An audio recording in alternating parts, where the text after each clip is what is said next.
Alrighty, ladies and gents, welcome to the Scotty Mortimer Show, where the question is, how do we make the world a better place? And I'm excited to bring this conversation into your home.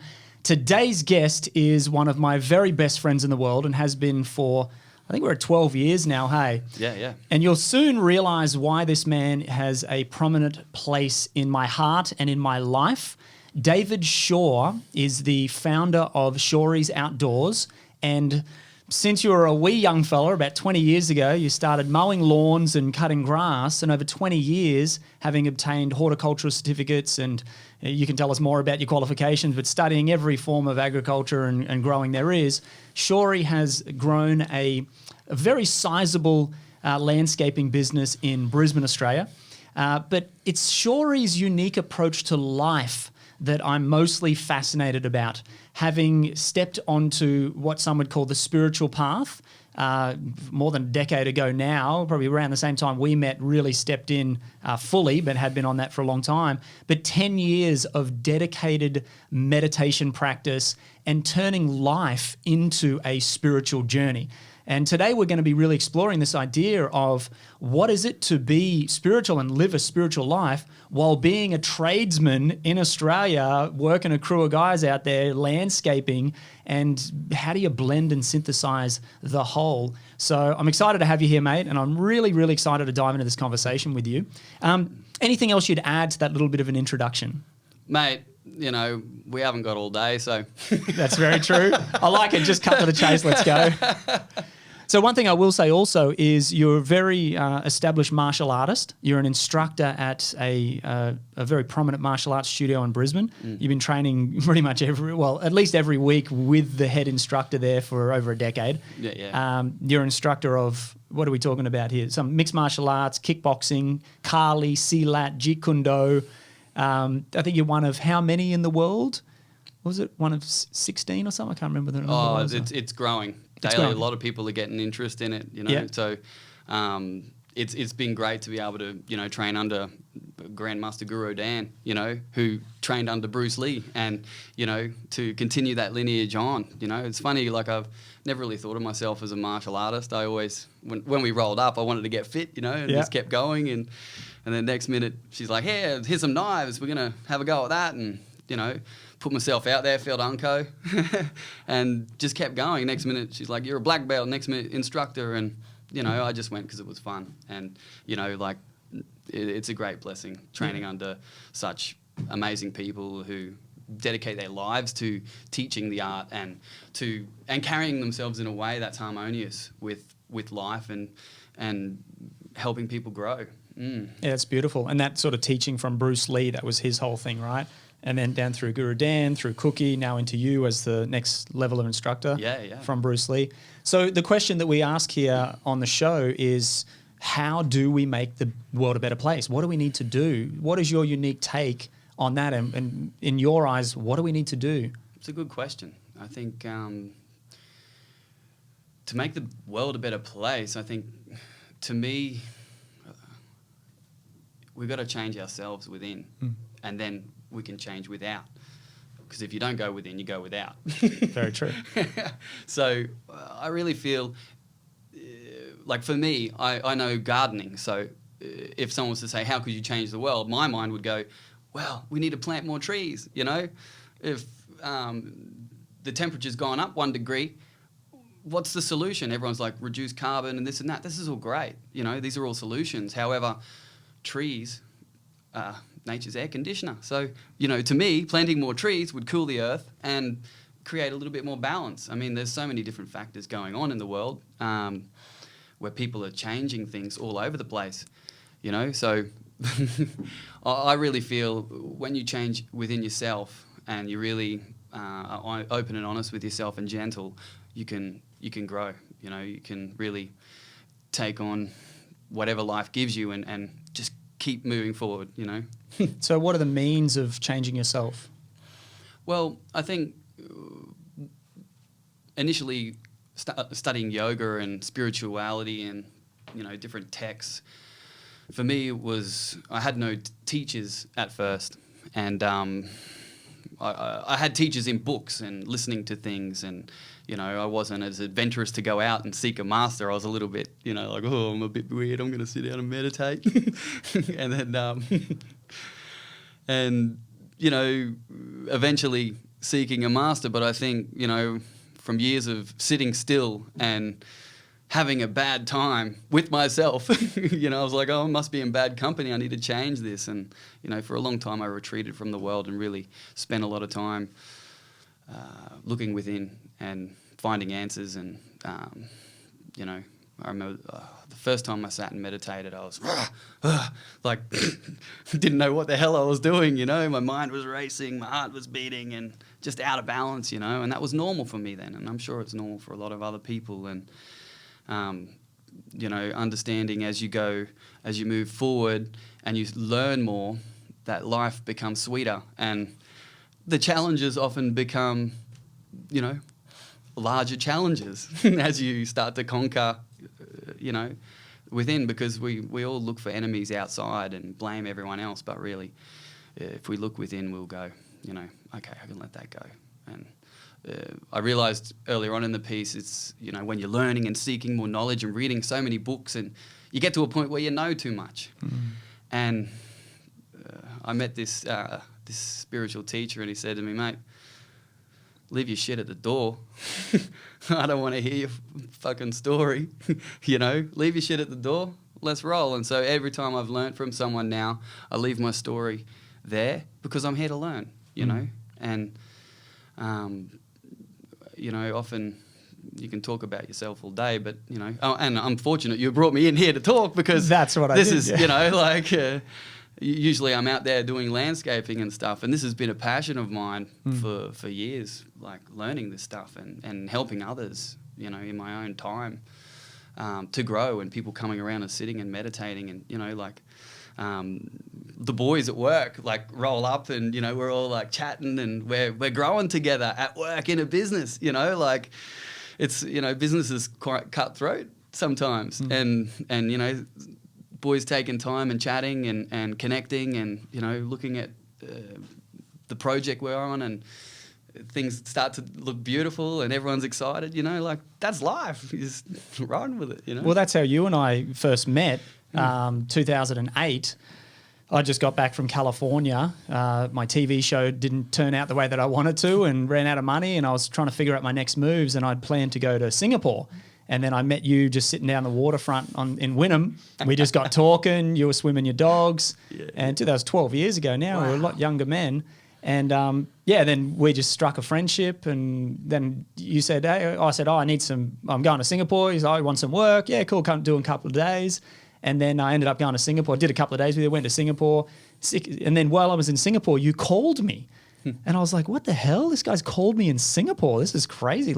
Such a beautiful connection with you. And then I remember coming back to Australia, and I was in Perth, and I called you and I said, hey, man, I'm in Perth, but I'm thinking of coming back to Brisbane. Would you have any work? And you said, yeah, man, for sure, tomorrow. And we ended up working together for the next 2 years. Yeah, man. And I went from that. I was on a mission to change the world. I wanted to educate people and inspire them that there was a better way to live. And then I realized, after hitting a lot of brick walls in California, that I needed to go within as well. I needed to go back inside myself. And for the next 2 years, I just put the Akubra big hat on and went to the garden. And the way that you helped me to connect with nature and plants and growing food, it was something that I'd never experienced before. I mean, through my 20s, I was an adventure guide, right? So I was rafting guide, kayaking guide, hiking guide, rock climbing guide, dive instructor.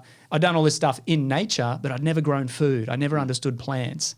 And then with you for 2 years, it was about learning to love the soil and, look at the vibrancy of this leaf. Look how beautiful that is. And you were so excited about nature and that connection with nature. And I know that's only grown in you.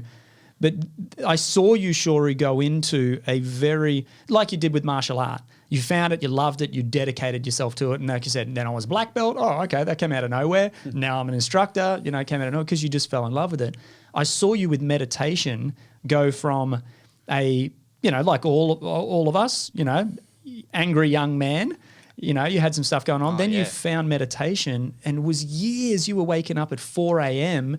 3 a.m., 2 a.m. Dude. Meditating until I had to go to work. Tell us about that. How did you go? Every day you're out there in the trades. Yeah. You're a landscaper. What's your dad's a diesel mechanic, was it? Fitter and turner. Fitter and turner, yep. So, and everyone around, your uncles and aunts, everyone's a tradie. Yep. You know, Amy, your wife's parents are, and father-in-law and brother are plumbers, and everyone's a tradie and rough as guts and whatever. And you're waking up at 2 a.m., 3 a.m., meditating for hours on your little kangaroo mat. We're all like, what is this guy doing? Oh, man. How did you go? Everyone thought I was crazy, dude. Like, for years, mate. I still think you're a little crazy. But what was it like in that period? How man, did I you felt so do that? alone at times. And then, but then it was like when I meditated, it was like, you know, I just felt connected to everything. And after I sat one day and I got kicked in the ribs, actually, at martial arts. And I was out of action and it really hurt me bad. Like I split the webbing around the ribs, and every time you'd laugh or fart, I'm gonna die. And it was the first time I'd stopped in years. I would, you know how hard we work. Oh, we work from the sun up to sun down. I'd do paperwork until late at night, quoting, invoicing, you know, running a small little business on the smell of an oily rag. And then I can't do anything, so I had to just lie down, and I thought I'll start reading some books. And next minute, you know, reading Wayne Dyer, Spiritual Solution to Every Problem, and just went, wow, delved into it, and just started really seriously wanting to meditate more. And very, very quickly having experiences that were just blowing my mind, and sensations through the body, and explosions in the heart of love, and you know, like, and I remember saying to my wife, you know what? Oh, she was my just a partner, girlfriend at the time. Yeah. I was like, well, I'm going to have to go to India and just leave the world behind, you know? Like, this is where I'm going. And freaked her out a little bit. Then I realized I've got responsibility here. And it wasn't until later on I worked out that, you know, initially all the original greatest teachings of the masters from far, far away go, you have to live in a cave and sit quietly for such a long time. And I thought, well, you know, I'm pretty tough. If I can do what they do, if they can experience that, I can, you know. And I always told myself that. And so I put in the work because I was out of balance. My mind was crazy. I used to wake up in the morning vomiting, wake up and all this stuff I got to do and run around, and you know, like, and then I realized, wow, if I let all this stuff go and just, you know, meditate and do my best and be a partner, and it's such a great blessing when you embrace life as well. You know, when you can go, you know what, I've made a commitment to this partner and I'm going to honor that. I've made a commitment to this business and I'm going to honor that. I've got dogs and I've got animals and I've got people around me that I love, and guys that are working with me and they need money too. And if I turn all this away and to sit in a cave and meditate, but I think that's a long way. The fast way is to just go for life and, you know, sit in your living room or sit wherever you have space and let go, and just let go and breathe. And there's so many different techniques that you can do, you know, like, which we're going to talk about a bit as well. But I love your approach here of, it's not about running away from reality that is today and I'm going to be the yogi meditating in a cave, but you're saying, you know, be in the mess of life, you know, be in that relationship, be in the body, you know, have the responsibilities. You're running a small business and balancing books and, you know, guys working for you and paying the tax man and all this, yet you're on a spiritual journey through all of that. We're on a journey in the isness, man. If that's what it is, it's what it is. I love that. You know, like, I think there's a time for that. There certainly is benefit in taking time away. Yeah. You know, I've been a lover of silent retreats for a long time, doing a silent retreat each year. Spend a week, no talking. It's quite peaceful. Having time to yourself is quite peaceful. I retreated from the world for quite a long time. Like, I embraced life, but I took time to go, you know what, I'm not going to go to the pub and drink with the lads. And everyone thought, what, are you not drinking anymore? And then next minute I'm like, you know what, I might try eating just vegetables, and, you know, tried vegetarianism. And, you know, now I realized you don't have to wear yoga pants. You don't have to, be a vegetarian to meditate. Like fishing is meditation, surfing is meditation, like us sitting here talking is meditation, doing your job. And I think once you master what you're doing, it becomes more peaceful. I remember landscaping and, get in there and smash that and running around and, do that twice. And now it's like, no, we ride the wave, and more organised as you go and things work out. But you're less frantic as well. Yes. You're not running around like a chicken with the head cut off because you are more centered and present in the isness rather than living in the mind of the busyness, which is the trick I think that they have in reality. It's called busyness for a reason, right? Yeah, you're busy as a mindset. You're busy in your mind. You can get way more stuff done if you're not busy, if you're actually productive and focused and get stuff done. So I think they trick us in the language of the financial world. Definitely. Leave no stone unturned. So business, life, relationships. Why meditation though? A lot of people talking about meditation these days. It seems to be the craze. You've been that guy who's had the life. We're all going through it, mate. There's, people struggling out there, but you particular digging holes, planting trees, landscaping, driving a truck around and, quoting and dealing with tradies and the concreters coming in and, all of the stuff. Yeah, man. And then going home and meditating for hours every day and reading. And I remember in the truck always listening to personal development stuff. You're very different. You're different. You're constantly feeding your mind, right? You're different to a lot of people around you. But why is meditation the key to going within? Well, in yoga philosophy, meditation is actually the last step. It's the eighth limb. So I think sometimes people rush into it where firstly, changing your diet, exercising, getting a bit of philosophy.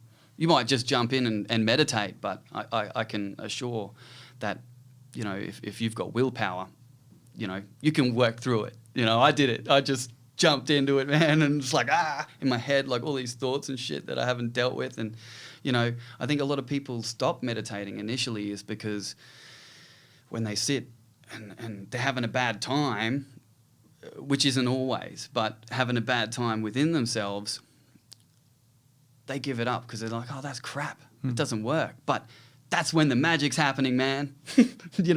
When you're in this self and doing warfare within and like, fighting all of this stuff and, like all this shit going on in your head and you're confronting it when you hadn't looked at that before. It's like something happens in your life and you have an altercation with someone and you're like, and you don't say anything and you go home and you like get angry at your dog or something. And then it's kind of like you stuff it in the bag. And then another thing happens and you stuff it in the bag and you get to the point where you're dragging your knuckles on the ground, Like, and for me, that happened. Like, I can't explain the pain and suffering and the hopelessness that initially in my life and put a smile on outwardly, hey, guys, but inwardly I'm like, I'm dying, And yeah, I remember the moment of just complete suffering and hopelessness and life sucked. And I was like, man, if there's someone out there, like, I'm having a bad time, show me a sign, like just something. Because with all my being, I asked that question, because I didn't want the other option. So, and then I looked over and it was like, it was just like a light appeared and over this book. It was really like, I was like, oh, whatever. And I grabbed that book and my mum gave it to me for ages and it fell off the cupboard. And it was How to Understand Your Emotions. I think it was a Gary Zerkoff book. And, just delved into it and gone, that's why I'm feeling this way. Like, understanding your emotions. And as men, we're taught, we don't have emotions. We're just bloody tough, Just friggin' push it down and suck down a stubby and everything's good. It's true though. That's our current paradigm. Yeah. Don't cry, mate. But it's like, man, there's stuff going on in here, and at the moment we're seeing, men committing suicide rampant, massively. Like, number one killer. Dude, I'm like, there's no need for that. If we can just let go of this shit in here and open up a little bit more, and give love to others, like everyone's wanting other people to say nice things about them. It's like, that feels nice for a moment, but really when you feel the love, is when you're giving it, and it lasts because that's our nature. But you can only give what you got. Well, you can't give what you don't have, isn't it? Exactly. So you got to start by loving yourself fully and accepting everything that's going on inside you. Go within, man. Go within, exactly. And like you're saying, go through the bullshit, go through the tough times so that you can get beyond that to then really love yourself and love all of the craziness that you are, you know, all the negative thoughts, all the shit you've done in the past, all the people you've hurt, and learn to love and forgive yourself so that you can fully love who you are. That overflows, and like you're saying, give love to others. That's when it lasts. Yeah, man. Giving love. And, you know, it's like when you start out in the journey of life, you're taught all of this stuff from a young age, and, you know, that's your concept, and that becomes your reality of the world. And when you start to learn new things and you start to go, oh, wow, you know, I can change this. And it's not so much, well, it's that balance of learning more and letting go at the same time, you know. And really, the fastest way is just, people don't usually change until they experience that suffering, you know. And I really feel, I was meditating the other night, and I was like, this idea was like, what's depression? You know, like, what's depression? Because, you know, I was classed as having depression years ago. Went on tablets for a year. I thought, gave myself a year. This is like, I don't know, 20 years ago or something. When you're in early 20s. Yeah. And my diet was crap. I would party all night, lack of sleep. I would work my guts out. And I'm like, why am I feeling this way, you know? Everyone else is doing this. Oh, they're all depressed as well. Everyone's doing this. And, you know, and I was like, I'm going to give myself a year. I went to the doctor and I said, take these. But I'm like, I worked it out that the tablets actually numb you of everything. Yeah. The positive emotions too. Yeah. It's just, and I was like, I took them for a year, but then I started changing my diet, exercising, started, you know, looking at things and surfing more again, and, you know, like starting to embrace life. And, I really feel that, you know, you don't have to hit that pain to want to change. I think if you can release while you're high, you know, that's where it's at. Like, most people get to the spot where you're like, and it's like, okay, I've got to let go of this now. You know, you're forced to. You didn't choose it. Life chose it for you, you know. And when you get to that spot where it's like, you know, I'm feeling high and something pops up, you're like, I got to let that go and we're higher now. And, you know, next minute, whoo, who knows? I don't know if there's any end to it, really. Well, now you're riding the wave rather than getting smashed up in the whitewash. People are getting smashed and can't breathe. And then all of a sudden, like, okay, I need to do this differently. Well, you're saying I'm the front of the wave, positive emotions, going with it. Oh, something pops up. There's a rock in the way. Okay, I've got to surf around that. I've got to dodge that. I've got to make some changes here while still being on the wave. Yeah, man. Just witness it. Feel it. You know, we hide from pain. Pain is natural. Pain is natural and pain's necessary, right? It's got to be part of, you go to the gym, you talk about, you know, going to the gym, getting fit. Without the pain and suffering of the muscles lifting the weight, the muscles don't grow. No. You don't do, you know, 3 light weights and hope that your muscles are going to get bigger. Oh, no. It's like, the pain that's necessary. It is. And like, I remember early on in the martial arts journey, kicking a bag that's like rock hard with your shins, you know. Feels unnatural at first. You walk away, got bruises all over your legs and you're hobbling. And I remember trying to get some sympathy from Cookie, our instructor. I'm like, oh, you know, my legs are a bit sore. I don't know if I can kick today. And she looked at me and said, today is the day we're kicking. I got no fucking sympathy for you. She's tough, eh? Cookie? Yeah. But that's what I needed then. Yes. And there's a time where you're sore, where you got to stop. And she knew that. She knew that my mind was, you know, trying to make a story and to get out of it. And, you know, that I really appreciate the lessons there. Like, you know, I think it's the small things we do each week, each day, that get you to that spot. You know, I never set out to be a martial artist, but like we were talking about before, just rocking up. And, you know, not trying to take on this big thing, just little things at a time. You get there, you know? Like, So, for people starting out with this whole journey, you know, they're realising there's more to life. There's got to be a better way than what's going on right now. You know, maybe in a relationship or in work or in their health or in life in general, it's just there's something wrong, it doesn't feel right, there's got to be a better way. You were saying about meditation being the 8th limb of yoga. We're talking about Patanjali's Yoga Sutra. Yeah, it's the final step. Usually. It's the final step. So, and meditation is very popular today, but you were recommending people starting on their physical health, exercising a bit, eating better, taking care of. But what if they're at that stage where they really do want to start really going within and starting to do some meditation? What's a technique or an easy way that you've found that can help people to really get into meditation? Well, I learnt earlier on from, I've tried all sorts of meditations. The list is a mile long. And something that I found that really worked for myself at the beginning of a meditation is to just, often you see all of these beautiful relax the body and go through that, which is nice, that all works. But, to me, it's like, I want to fucking go deep, I want to disappear into the freaking universe, man. And like, I don't want no little bit of, oh, this is nice, enlightenment, thank you.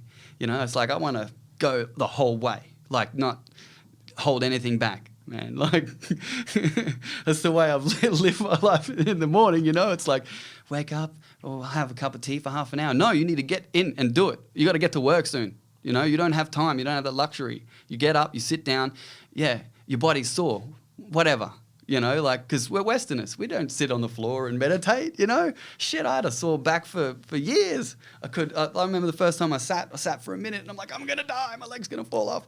And I'm like, prise my leg over and lie down and go, It's like, if you can sit up straight, at first you may have to lie down, but because, often we're very busy and we need to rest and you might sleep. But if you can sit up and meditate and breathe, that's where it's at. But something simple that you can practice is just sitting, relaxing, go through that motion of relaxing your body and then just witnessing your thoughts, So the thoughts pop up, they come, they're constant, and everyone tries to avoid, don't think. But the mind just thinks again. So you sit there and it's this funny play, but to me there's this little back way where you can follow the thoughts back to where they come from. It's like, and eventually once a thought pops up, you're like, oh, I've got to be at this tomorrow, and, sick of being broke, and, Mrs., she's pissing me off. And you can just witness that and follow it back and just stay with it. But then next minute, you got a sore muscle in your body, and you're like, oh, and then your mind goes to that, and you're like, oh, I'm sitting here, and this is freaking hurting, and, And so then you go, I can let that go. Just 100% be in it, muscle sore. Yeah. Just witness it. Maybe say, oh, look, relax, eh? And then starts to relax. And then next minute, you've forgotten to breathe. And you're holding your breath because you're watching that. So then next minute you come back to the breath. And those three things are so important, because if you can just sit and practice that at first, it'll accelerate really fast. And that's just the basic one. There's a lot of other things that you can do to really go further. But for someone who's starting out, I think 100% witnessing what you're thinking and acknowledging it, and then next minute the pains in the body pop up, then acknowledge that and let that go, and then come back to your breath, like breathing slowly. So when you breathe, you don't want to feel too much here. You just want to breathe slowly in. Hold, breathe in for 4 maybe, hold for 4, and then slowly breathe out for 4. And then hold for 4, and then breathe in for 4. And then over a period of time, you can prolong your breath where you're breathing in for maybe 30 seconds, and then holding, and then breathing out. And then next minute, it's 5 minutes is gone, you haven't breathed. And you're, woo, or like, some yogis, that's, they don't breathe for an hour. Like over time, your whole heart slows down and your body becomes relaxed and your mind becomes calm and you can think clearly. And next minute your heart opens up and you feel in love. And then next minute, this part here, which is like the gateway into the universe, opens up. And then next minute, whoo, there's no you anymore. It's just a big joke, like Beautiful. I love that. I love that you make it simple. I love that you make it straightforward and easy, because we've shown, science is now showing that meditation has physiological benefits for your body, it has mental benefits, has emotional benefits, and then obviously from the yogic tradition, there's those spiritual enlightenment benefits as well, right? But we're proving with science now that it actually makes us feel better. Oh, So getting into it is really, really paramount. I want to transition from your spiritual journey in life, which is obviously all life, and that's never going to change or disappear. And the more that you and I are on this journey together, I see you deepening your spiritual practice. I see you deepening your, I guess, appreciation and acceptance of the isness you spoke about a moment ago, right? There's more ease, and and you notice that in me as well. Like this is part of the journey, right? But I want to get back into your real love in the physical reality, which is nature, right? How did you get into tending to gardens, and you've dedicated literally since you left high school, 20 years later, you're now quoting and winning jobs worth hundreds of thousands of dollars, massive landscaping jobs. You've got all your machines and you've got crews of guys out there working for you. And you just started off, trimming hedges and whippersnipping and mowing 20 years ago. But how did you get the green thumb? How did you get into all of this? And why are you just so passionate about nature and people's natural environments? When I grew up as a kid, my mum used to grow a lot of food in our backyard. And when my mum grew up, her mum used to grow, which is Alma. They're from Holland. So they used to grow, my Alma used to grow all her own food. She had a world record for the biggest sunflower. This was this freaking huge thing. And she had a world record. And, in Australia? In Australia, when she grew it. And, my grandpa over 50 years ago was doing solar. He was making his own solar. They used zero electricity, and this is back then, and they had chickens and grew their own food, and they'd come from the war where my grandpa was telling me, like, he's 95 now, and I was just talking to him the other day. He's like, we had nothing. Like when that happened, he's like, what saved our family and other families passed on? He's like, we had a goat, and that sucker pumped out goat's milk, and we all got fat, And he's like, we used to have to grow our own food with the goat manure, but he's like, we used our own shit because there wasn't many other animals, so we to in the fields. I'm not saying that's good, but I'm just saying, got to do what you got to do. Those are the times, and he's like, we had money, and then the economy went down, and all our money disappeared out of the banks, and so he's come from a different, and then travelled to Australia, and and then my mum growing food, and then me growing food. Ever since I was a little kid, I was fascinated by nature. Like I would just watch ants and lizards and trees and plants, and I would mess around with all of that, and I was just so fascinated by it. I was never really a logical person. I've always been more intuitive. I listen to my heart and work through it that way. And I remember studying native animal conservation, and at school at TAFE. TAFE. Went to TAFE, and we went on excursions and trapping animals and finding out how many are in an area, and then fauna monitoring trees and working on farms. And then, I was like, when you plant something and you watch it grow and then it starts to flower, it's just so fascinating that, everyone labels and you need to use this fertilizer and use this and this and that. But we really haven't scratched the surface yet. Like, there's, you watch in slow motion plants growing, and they can see the light and move towards it, and they don't fight amongst each other, and it's just this total harmony in nature, and that's why I love being outside. It's just you feel the sun on you, you get a sweat on, and you're creating, and you step back and you go, wow, and the clients are like, holy moly, and every time you do a garden, we look at ways to make it better, so for me, I realized I had to change. I tried to follow my dad's footsteps. He worked in an abattoir doing fitter and turning for a while, and went in there and pushing around beef and dead animals, and it was just broke my heart, being in a freezing cold room, no light. And then I went and worked in steel industry, and then worked all these different jobs, wasn't where my passion lied, and I felt a little bit disheartened.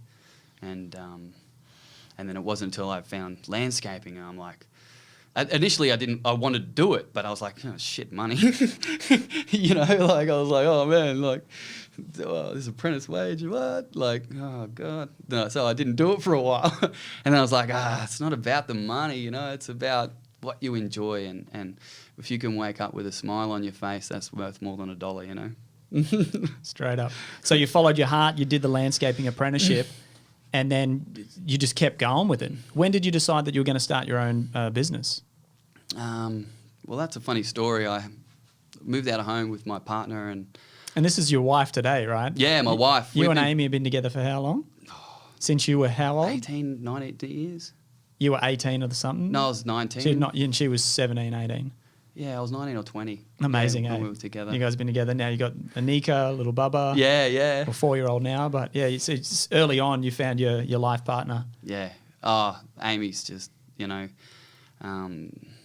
she has been the backbone. She has put up with my shit for a long time. Like, it's like, nah, we're doing this now. We're doing this. And, you know, she is really the brains behind the whole operation, to tell you the truth. And everyone always goes, oh, Shory, that's great and this and that. But, you know, she is the one that pushes the buttons and, you know, makes things happen often. And, you know, like, yeah, that woman is just a blessing, you know.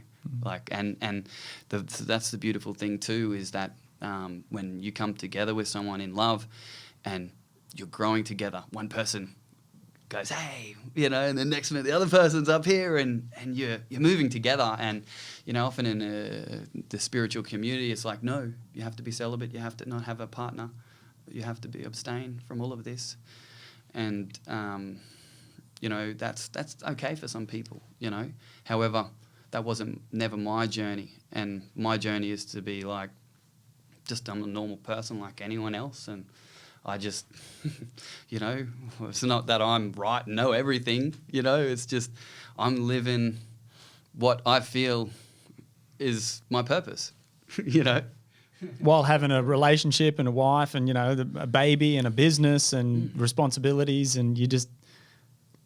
and in all of that, the normal person reality, you wake up every day vibrant with joy and like, this is you every moment. That's why you leap out of bed and you're like, what's next? Let's go. Boom, bring it on. That's why the boys love you at work, you know, high five, say go guys, let's go, let's have some fun. Right? You just got this vibrancy for life. It hasn't always been that way. No, man. Right? No, You've cultivated. Sometimes life's hard, dude. Yeah, for sure. But you've cultivated this.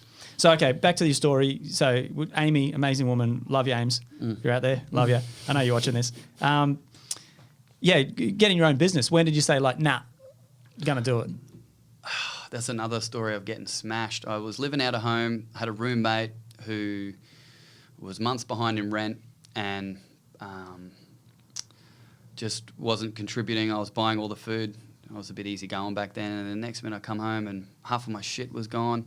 And thousands of dollars worth of internet bills and phone bills to overseas and stuff that were his. And it really financially hit me and sort of shattered my trust a little bit.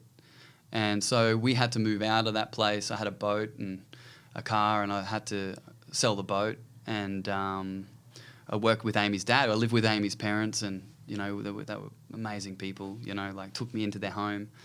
I'd been moving out, just got my independence and then moved back in and I just felt just so shit, dude. Like, just shattered.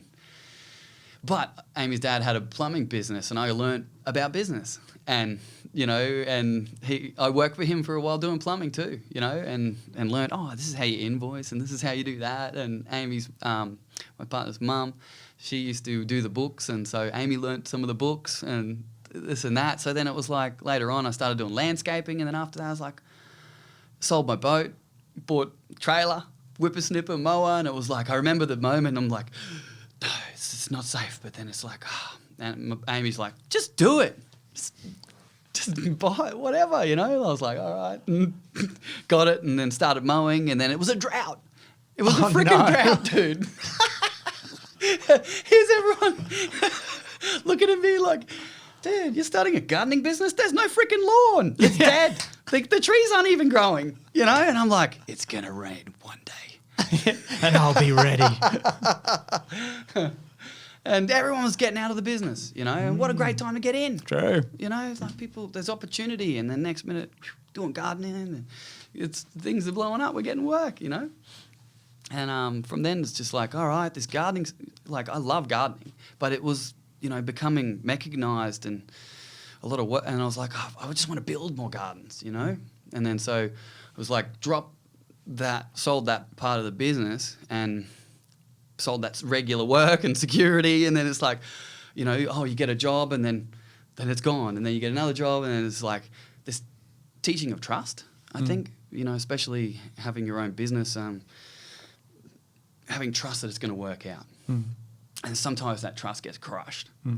And, you know, and then it gets crushed, and then it gets crushed, and you got nothing, and then next minute you're like, whoa, next minute you're back on track again, and, you know, everything's good, and you're like, oh, you know, it's a journey, and you got to ride the wave. And so now you got out of the maintenance, and now you design and build full outdoor areas for people, not just gardens, but you're doing like decks and outdoor areas and stuff. We've just moved through, and we're really revolutionizing landscaping. Tell us how.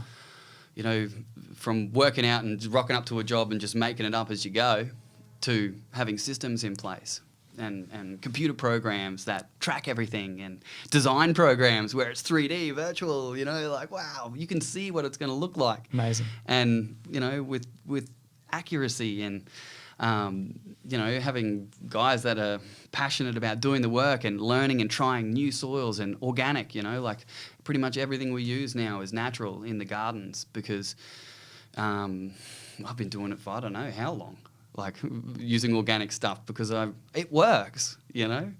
But now there's a trend towards that, and people are wanting that in their gardens. They know the chemicals are bad and the Roundup is poison and all of this. I was advertising organic gardens 12, 13 years ago, and everyone was doing it themselves then, you know, like. But yeah, now it's you know, I think it's essential. Like every house should have a pawpaw, or have a, you know, like some sort of a fruit tree, lemon, something, even in a pot, blueberries. They just, these things grow herbs, grow like weeds, you know, like lettuces, and, you know, it's like life. There's certain principles behind growing, you know. Often people fail because they don't give it enough water, or not the right soil, not enough nutrient, and not enough light. And there's all these little things that, you know, one little thing wrong sets it the whole chain gone, you know. So yeah, there's little things that you can do that you learn along the way. You make lots of mistakes, you know. I remember rolling up, buying these plants. They look like full sun plants. They were shade plants. Put them in the sun, come back, you know, a couple of days later, they're all burning and crying, going, ah, it burns. I'm like, oh, I better get you out of there, you know. Like, these are things that you learn along the way, and that's life. So we talk a lot about like growing food, and you're saying, you know, Oma and Opa, they were growing their own food. Your mum's growing her own food. You're growing your own food. I remember when I was working with you, we were talking about this over lunch. Man, I turned my whole house into food. Remember that place? Oh, dude, you did a great garden. It was epic, eh? Yeah. First time I'd ever grown a garden before. I've had a few really epic gardens since then too.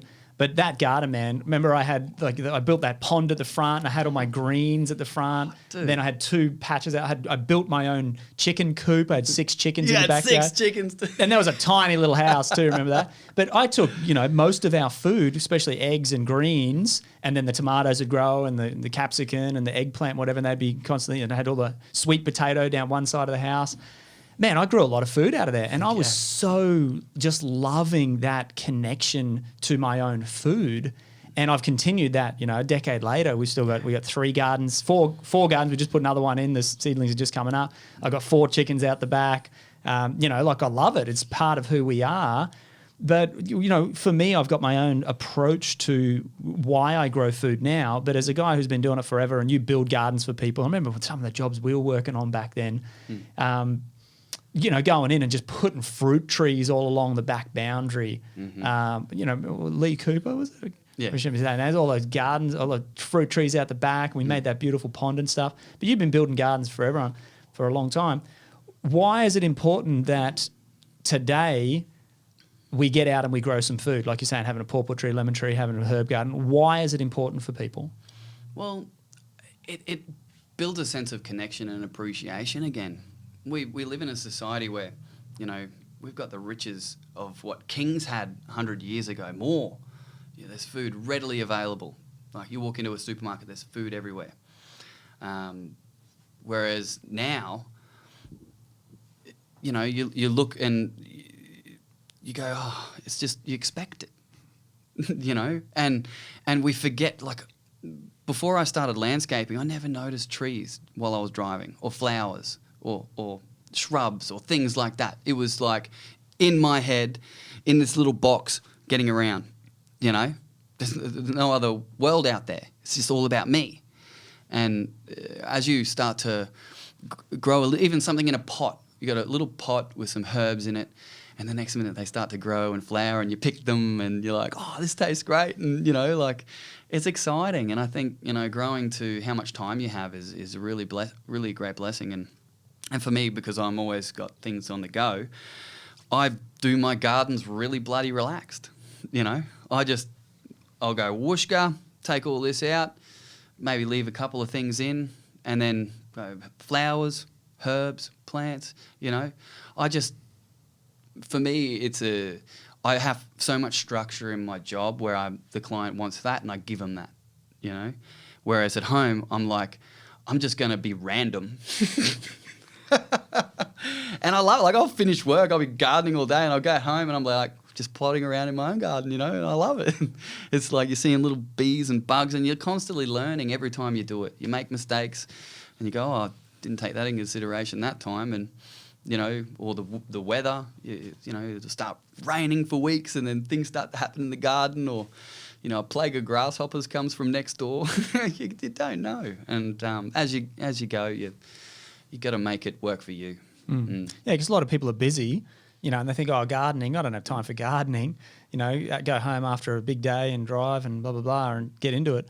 I liked what you were saying about you're noticing and appreciating nature more because you're having that connection with nature now. Yeah. And, you know, most people, they're in the box of the car or the bus or the train. They're in the box of the office or the car. They're a tradie driving around, whatever. And we are more isolated from nature now today than ever before. Yeah. Our recreation time's looking at a phone, you know, or TV, another box, or a computer screen, another box. You know, we're so indoors, inside ourselves. That appreciation for nature, once upon a time, mate, if you didn't understand nature, you were going to die. Yeah. If you didn't know how to read the signs of nature, you were going to die. Well, you see, like, you know, you look at America and you go, well, they spend more money on pharmaceutical drugs than food. And really? Yeah, well, someone was telling me that, so don't quote me on it, but could be true. You know, to me, and they're probably some of the most unhealthiest people in the world. You know, certainly most stressed out. Yeah, very stressed, and you look at it and you go, well, to me, this changing and eating healthy food and getting outside is so important, because it's like, you know, static electricity. You don't realise, like, if I'm inside too long and then next minute I take off my shirt, it zaps, you know, it crackles, or I'll walk in a soup, zap certain things. I need to get my feet and hands in the earth because I'm used to that, and I feel more balanced if I'm inside for too long. So now there's all of these, like, inventions of earthing pads. You can actually check the electromagnetic energy on things, and it's harmful. You know, it's a new thing because, you know, previously, you know, what was it, like 50 years ago, that we didn't believe in bacteria because we couldn't see it. Yeah. You know, then we discovered a microscope, and then we go, oh, there's actually bacteria. And now that we're in the age of energy, and it's like, well, we can't see this energy, and now people are creating all of these things to help understand it better. But it's not that it was never there. It's just, it's there, but we just can't see it. But now we're starting to understand, you know, the effects that we are connected to nature, and the earth is alive. And, you know, everything is interacting with each other in perfect harmony. And it's only within ourselves not being in harmony, we retreat from the world, and we start to get this bing, oh, the phone, and then next minute, you know, next minute we're over here and on the technology, and our mind is looking for constant stimulation. and we're addicted to it because it gives us a little bit of a buzz. Even the negativity becomes addictive over time. And, you know, like anger is a disease as well. It's passed on from person to person, and it's contagious. It's contagious, you know, and that when that's in your energy, it becomes your reality. And I remember when I was angry, you drive along the road and someone would toot you, and you go, "Dickhead, get out of the road!" And next minute, that guy's hooned off and yelling at his wife, and you're yelling at someone, and you know, it's until you can let that go. Now I don't see that. It's not a reality for me anymore. And do you feel because you're so connected with nature? Like you're in nature every day, mate. You're, you know, in the soil, in the earth, in the garden, you know, connected. Do you feel that has been a beautiful accompaniment to all of the inner work, the meditation, the reading? Oh, definitely. Yeah, definitely. And I've been in the office a lot more lately. As your company's growing. As the company's growing. And so I take more. So I've designed the yard so I walk outside and I'm doing a little bit of work in the garden, you know, like just on a computer. The garden's right there. I walk outside and I'm like, I just need to lie on the grass for a little bit or put my feet on the ground and be in the sun for a little bit. So, you know, I think this is where, you know, for me, landscaping's changing. People are like, you know what? Wouldn't it be nice having an office outside with a friggin' fish tank on the side of it? And, you know, like plants just with flowers draping, and there's food you can pick off the side of your wall, and you know there's infinite amount of things you can do to your yard and your place that are going to make it better, and that's my job, and I love it. You know, like to help people connect more with nature. Yeah, well, it's not really a job when you enjoy it because you rock up and you get paid for it, but you love it. Yeah, it's just a blessing. Yeah, man, you're talking about earthing mats, and, you know, there's these mats you can buy now to sleep on that it plugs into the wall and it earths out. Yeah, I got one at home. Oh, nice. I'm trialing it now, yeah. Oh, cool, yeah. And the earthing mats under your computer when people are sitting at their desks. I've got one at home now. There you go, mate. You're all over it. And you're in nature that much. Yeah. You know, like you were saying, this is such a new thing of us actually appreciating and understanding.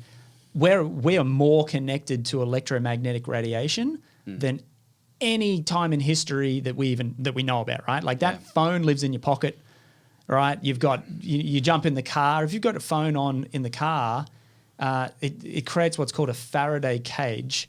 So the metal of the car itself actually reverberates the electromagnetism from your phone. So one of the best things you can do is turn your phone to airplane mode when you're in the car. Wow. Which nobody even thinks about. I always do it when I put it in my pocket, right? Like I flick it onto airplane mode when I put it in my pocket because I really like my testes. And I don't want to get cancer there, like which they're proving, you know, the brain cancer, the people holding it to their heads. I always have a headset. I put it on, you know, airplane mode in my pocket. But as much as I can when I'm in the car, I'm also putting it on airplane mode. Check it out. It's called Faraday Cage. The guy that found out about it is called Faraday. And it's literally the chassis of the car is reverberating, same as if you've got a steel frame house, rather than timber, creates a Faraday cage. So in your house, it's actually bouncing around and it's increasing the strength of the magnetic field of your devices, which is really hard on the body. So it's even more important today that we are earthing, that we are grounding. The body is nature. Yeah, man. Like my wife is right into all of that. Yeah. And, you know, like Amy, she lives for being outside and discovering the benefits. You know, she's the other day going, you know, the forest actually emits a special bacteria that prevents the flu.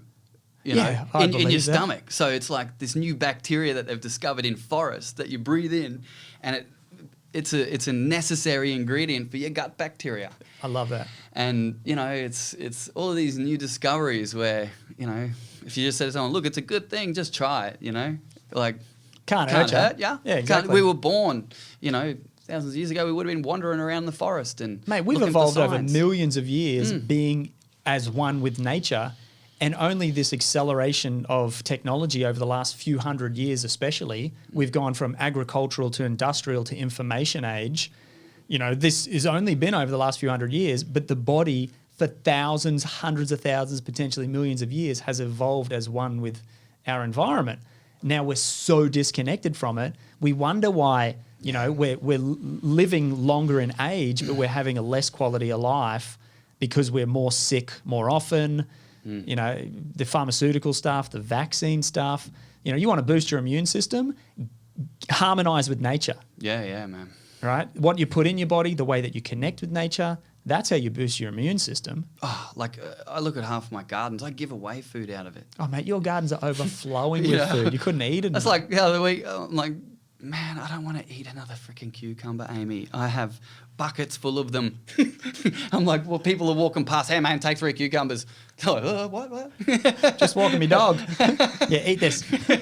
Juicing cucumbers and eating them. Oh, mate, like, you know, sometimes nature just pops out so much abundance, and it's really easy to grow. And I think, you know, people as communities will start to have areas in every single community, every single city that grows food. Yeah, I agree. It's like you're seeing at the moment all these this sickness going around, and people are emptying out the stores in fear that, you know, people are going to take food and things like that. And I remember the last flood, that was, you know, everyone started going to gardening workshops because the flood blocked the food supplies coming in. Yeah, wow. And the trucks, and, you know, the certain stores were getting low, and I was like, what if there were just, when we replant, what if we just added some more fruit trees and added some timber trees and added herbs and things like this within, we adapt. And to me, like from studying Jeet Kune Do,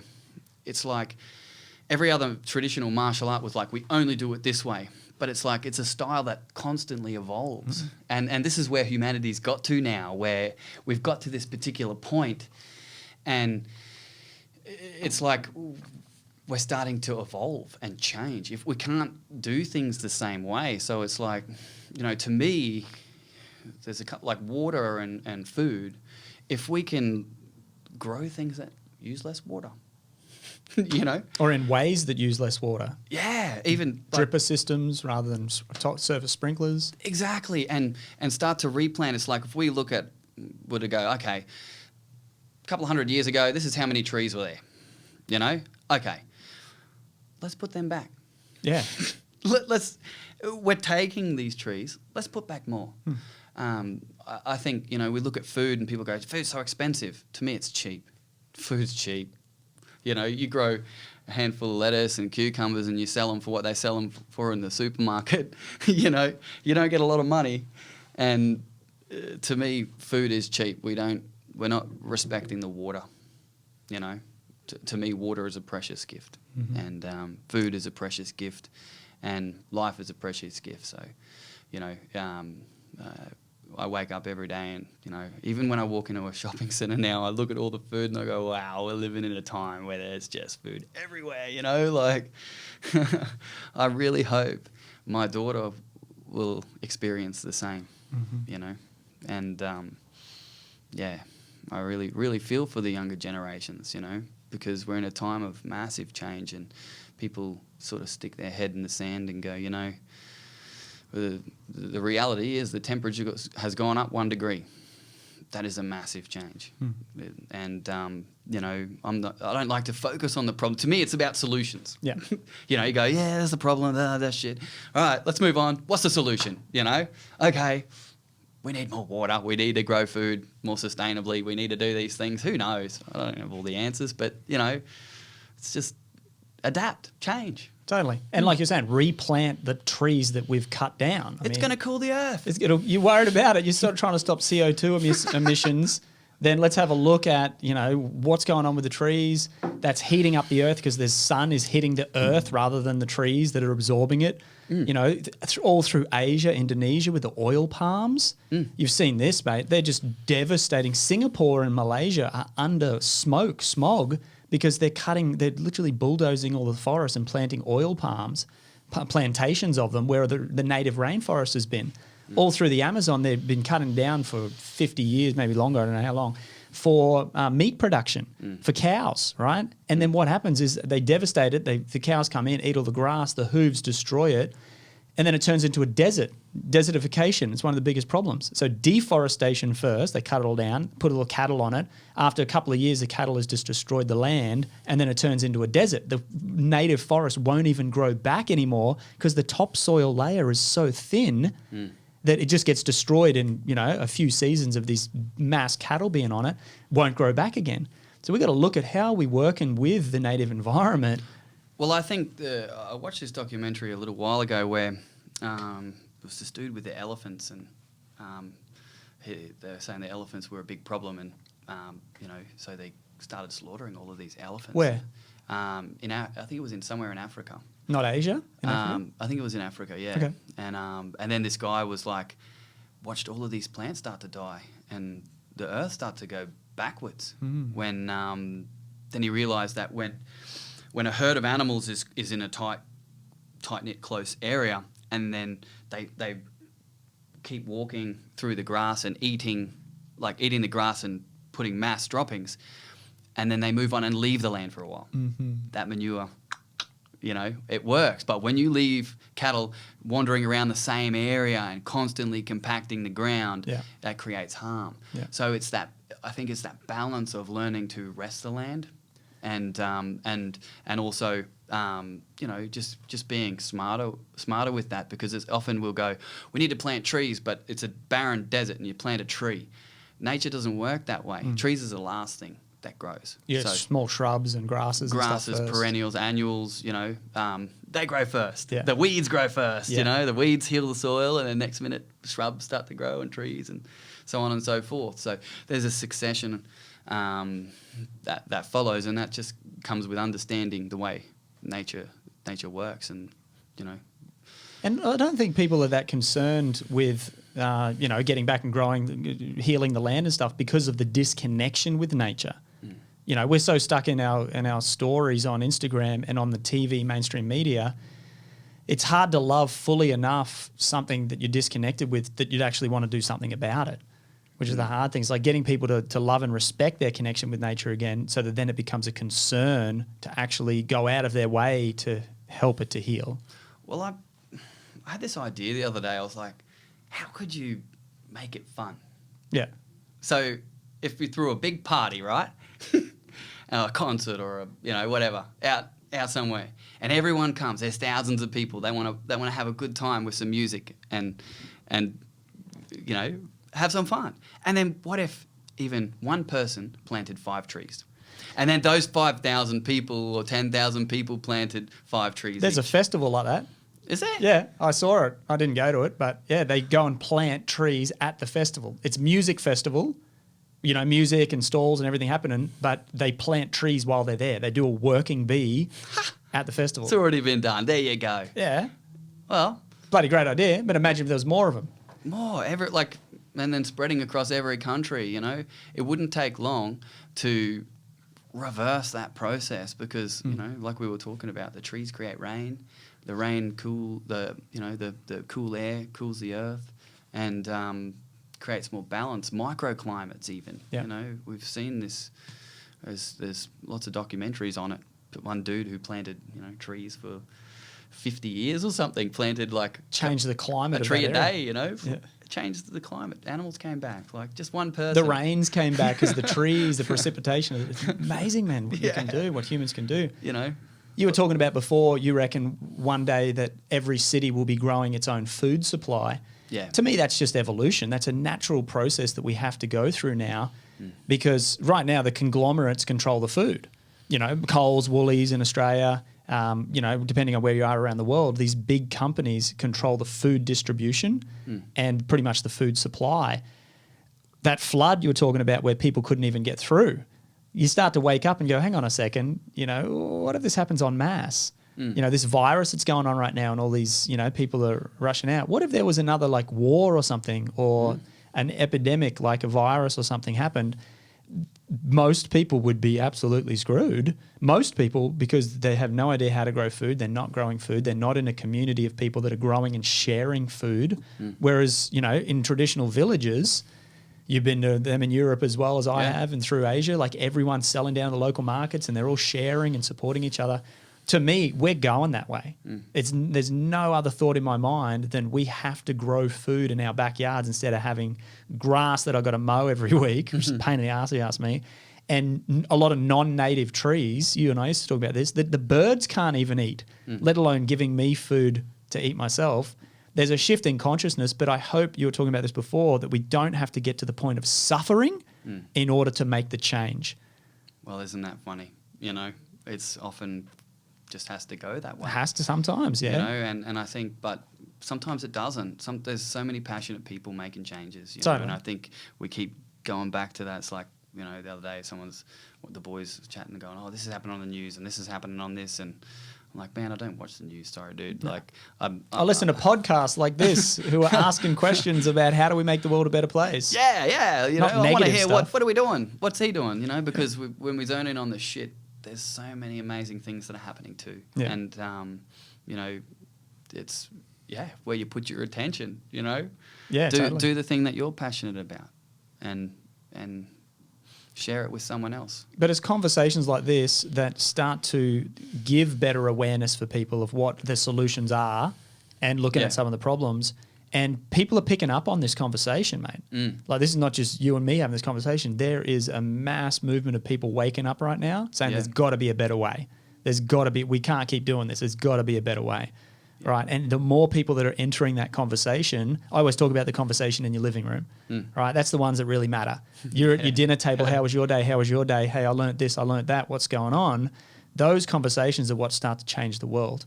And because of this technology of the internet, of, you know, podcasting and YouTube and social media and all of this sort of stuff, these conversations are taking place.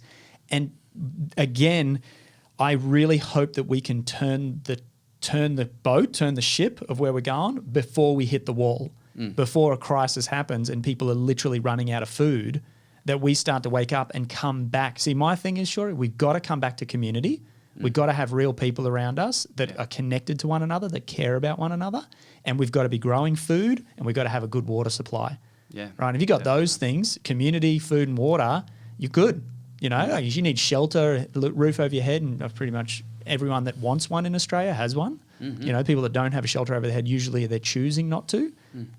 But anyone that wants it can usually have one. There's always a few exceptions to the rule always. Yeah. But shelter we've got, food and water we're taken for granted. We've got to make sure that we take care of that. And then there's 6-foot fence syndrome. Nobody knows their neighbour, you know, stranger danger. Who's that person over there? Oh, just see what the neighbours are doing. Rather than, hey, how you going? Let's work together. Yeah. Let's support each other. I want to get to that place without a crisis. And that's my mission. Yeah.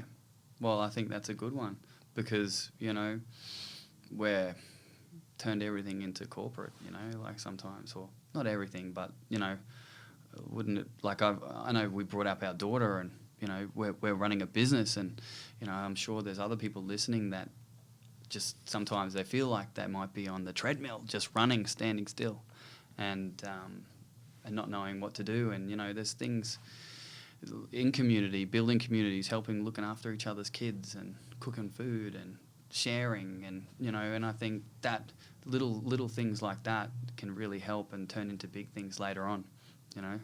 Remember this old lady brought some, come home from work late and I'm like, oh, I got to cook dinner and this. I gave this lady some food from the garden and she came back a few days later and brought it down and was like, oh. She cooked it? Yeah, she's like, I cooked some for you and I really enjoyed the food that you gave me.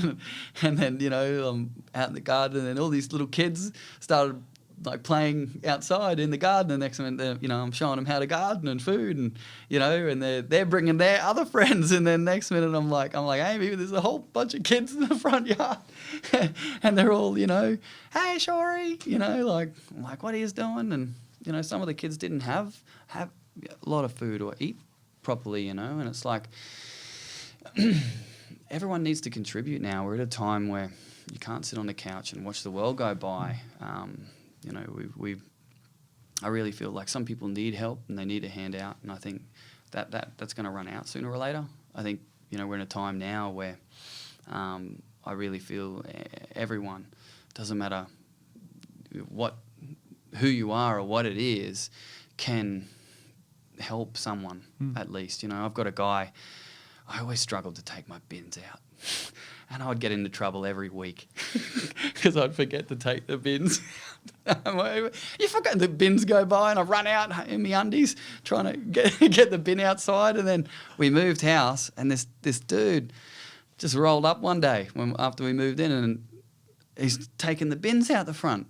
because I said to Amy, one day someone's going to take my bins out. Years ago. And then this dude walks around the streets taking everyone's bins out and leaving them out. And then once they're empty, he takes them back in. What? Yeah. And doesn't charge anything. And I was like, I just give him chocolates and lollies and, Still doing bit it? of cash. He does it every day. What? Like every week. He comes and takes the bins. I'm like, God, thank you. That's amazing. And, That's I'm community. Sure he might be on some benefit, but he's helping others, awesome. And otherwise, when you take from the world and don't give anything back, it often takes back from you as well. I agree on that. Shory, we're going to start wrapping this up in a little bit. It's a pleasure to have you here. And I was thinking about this before. You are going to be a somewhat regular guest if I can get you down here to the Gold Coast from Brisbane. And let's just have great conversations like this. You're gardening, you're landscaping, your company's growing, you're getting bigger and bigger jobs every year, which is exciting to hear about. Yeah. Because you're good at what you do, mate. And you haven't advertised in how many years? I haven't advertised in a few years. Probably, just all word of mouth. Everyone just... so blessed. Oh, mate. Well, you do a good job. You always leave the place better than you found it because you're landscaping, but you tidy up and you do bloody amazing work, mate, and your energy itself. So you don't have to advertise. You got, big jobs coming. But your real passion is, helping people to realise about going within, about, the beauty of life. Yeah. Where do you want to go with all this, mate? You're a beautiful talker. Like the way that you explain things is just really easy for us to understand. What are you doing? Where do you want to take this? I've never really thought about being a teacher of it or anything, but I just love it. I could talk about it all day, like sharing and helping people. There's nothing that gives me more of a buzz than seeing someone gone through a struggle and then just wake up and you're free now, dude. Fly. Like, to me, there's no greater buzz. And then that person sharing with someone. And then it spreads, and you don't have to be in, yoga pants or anything like that. You can be a normal person and just go, you know what, I'm just going to breathe. I'm just going to relax. And, to me, wow, I'd love that. And I really feel like in the garden when people come in and want to learn meditation or, work alongside, they can really grow, and if people are interested, yeah, man, I'd definitely work something out, put on a workshop and, go somewhere and we can blow some minds, dude. Yeah, we've spoken about a lot of times just how important it is, getting people back to nature, growing some food, but then also learning about that going within. Yeah. Being present with what is. And you're just such a natural guide and teacher in that. Even 12 years ago, you guiding me on that journey of understanding my connection more with nature. And I know I guided you in a lot of different things as well. Definitely, and dude. we just help each other along the way. And it's good to have community like that. But yeah, I'm up for it, mate. Let's do this, Let's help more people get connected to nature and who they really are. Hence this conversation. So where can people find you? I know we were speaking about this before. You're not big on social media, but you're getting bigger on social media. I've probably on Facebook sent maybe 10 messages over the past, I don't know how long. Well, green thumbs are hard to type on the phone, right? I've sort of, I started on Facebook and I went down the rabbit hole and I thought, I got to give this up for a bit. And then, but yeah, look, I might even set up a David Shaw I reckon by the time this goes live, there's Facebook thing and, jump on board. Sorry if I don't message straight away. I'm a little bit slow typer, but... So we'll find you on Facebook, David Shaw, S-H-A-W. Or Shory's Outdoors. Shory's Outdoors. You're a champion, Shory. Mate, love thank you so much. So at the end of the day, what would you say to people who are out there right now? Again, the question, how do we make the world a better place? You said it at the start, what would you recommend people do Go within. now? Go within. Go within. And just smile. And just look for answers. Look for the opposite. If you're suffering and you're hating something, look for the opposite.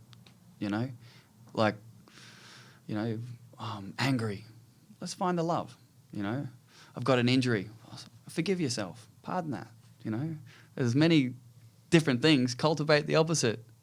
If you're sad, employ the power of joy. Do something fun. Have a conversation, like, just get out of your head and do something, exercise, eat something healthy. It's those little changes, It's not about changing everything in one go, it's those little things that you do every now and then. It's not about meditating for 5 hours. It's about how deep you go in a short amount of time too. It's not. So, if you live your purpose and know who you are, find out who you are, find out what you love. And everyone's different and everyone's got a gift to share. And when you find that gift and you give it to the world, that's a blessing. I love that, mate. You are an absolute champion. I'm honoured to call you a friend, and I'm really excited to get you back on the show and share more. But otherwise, we'll find you over on Facebook, David Shaw. I'm looking forward to seeing more of you out there in the world, my brother. Thanks so much, guys, for tuning in. The question, as always, how do we make the world a better place? And I hope that you're asking that question inside your family, inside your peer circle, and to yourself every single day. And like Shory's saying, go within or you'll go without. Yeah, exactly. So thanks for tuning in. Make sure you subscribe if you're here on iTunes or Stitcher or wherever, or you're on YouTube. Make sure you subscribe. There's more great conversations to come. And share this with someone who could have a listen to a conversation like this. And otherwise, we'll see you on the next adventure. Cheers.